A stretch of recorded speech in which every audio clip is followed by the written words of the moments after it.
মুর্শিদাবাদের জিয়াগঞ্জ আজিমগঞ্জে রান্নার গ্যাসের মূল্যবৃদ্ধি ও এসআইআর ইস্যুতে প্রতিবাদে সরব হলেন মহিলা তৃণমূল কংগ্রেস কর্মীরা। আজ অল ইন্ডিয়া তৃণমূল কংগ্রেসের জিয়াগঞ্জ আজিমগঞ্জ টাউন মহিলা শাখার উদ্যোগে একটি প্রতিবাদ মিছিল সংঘটিত হয়।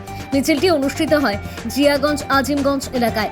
দলের অভিযোগ, রান্নার গ্যাসের লাগাতার মূল্যবৃদ্ধিতে সাধারণ মানুষের উপর বাড়ছে আর্থিক চাপ। পাশাপাশি এসআইআর ইস্যুতে সাধারণ মানুষকে বিভ্রান্ত করা হচ্ছে বলেও দাবি করেন তৃণমূলের মহিলা নেত্রীরা। মিছিলটি জিয়াগঞ্জ শহরের বিভিন্ন রাস্তা পরিক্রমা করে এবং কেন্দ্রীয় সরকারের নীতির বিরুদ্ধে স্লোগান তোলেন অংশগ্রহণকারীরা। এই প্রতিবাদ কর্মসূচিতে উপস্থিত ছিলেন প্রাক্তন বিধায়িকা শাওলি সিংহ রয় সহ বহু মহিলা কর্মী ও সমর্থক। নেত্রীদের বক্তব্য, সাধারণ মানুষের স্বার্থে এবং নিত্য প্রয়োজনীয় জিনিসের মূল্যবৃদ্ধির প্রতিবাদে ভবিষ্যতেও রাজপথে আন্দোলন চালিয়ে যাবে তৃণমূল কংগ্রেস।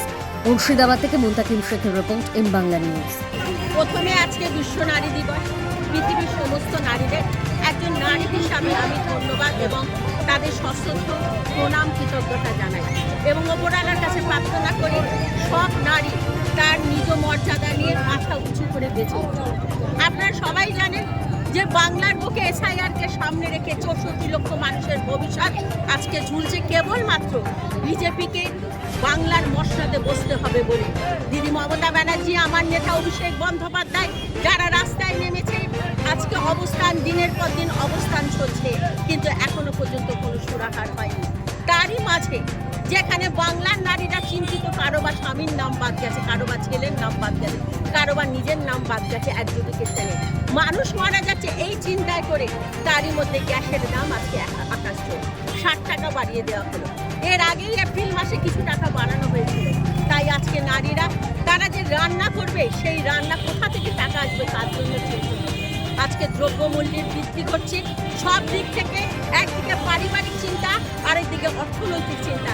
তাই বিশ্ব নারী দিবসে আমরা নারীরা রাস্তায় নেমেছি প্রতিবাদ করতে, কারণ একটা সমাজে সচেতন করতে গেলে নারীকে আগে সবার আগে এগিয়ে আসতে হয়। তাই আজকে চন্দ্রিমাদি শশীবাজারের রাস্তায় নেমেছে, আমরাও এখানে আজকে রাস্তায় নেমেছি। আমাদের জেলা সভানেত্রী ফতেমারা বহরমপুরে করছে। এইভাবে সর্বোচ্চভাবে আজকে বিশ্ব নারী দিবসে আমরা নারীরা এগিয়ে এসেছি আমাদের সমাজ, আমাদের পরিবারকে রক্ষা করার জন্য। কতদিন চলবে এই আন্দোলন?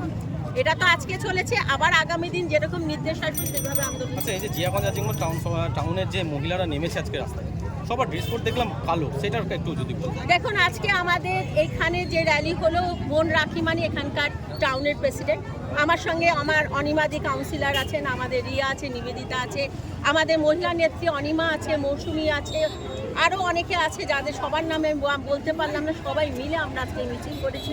হ্যাঁ, আপনারা বলতে পারেন আজকে নারী দিবসে আমাদের উচিত ছিল আরও সুন্দরভাবে সাজগোজ করা, কারণ এই একটা দিন যে দিনে আমরা নারীরা পরস্পরকে শ্রদ্ধা জানাই, সমাজ শ্রদ্ধা জানাই। কিন্তু যে সমাজের আজকের প্রতিবন্ধকতা, যে সমাজে মণিপুরের নারীকে উলঙ্গ করে রাস্তায় ঘুরিয়ে নেওয়া হয়, যে সমাজের নারীরা তার সন্তানের নাম আমাদের ভোটার লিস্টে থাকবে কিনা, স্বামীর নাম থাকবে কিনা, তার নাম থাকবে কিনা, এই জন্য চিন্তিত।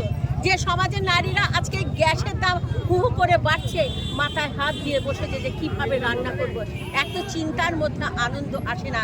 এই আনন্দ আমাদেরকে বিজেপি কেন্দ্রীয় সরকার ছিনিয়ে নিয়েছে। তাই প্রতিবাদের রূপ আজকে আমাদের কালো, আর এই কালো শাড়ি পরে আমরা রাস্তায় নেমেছি।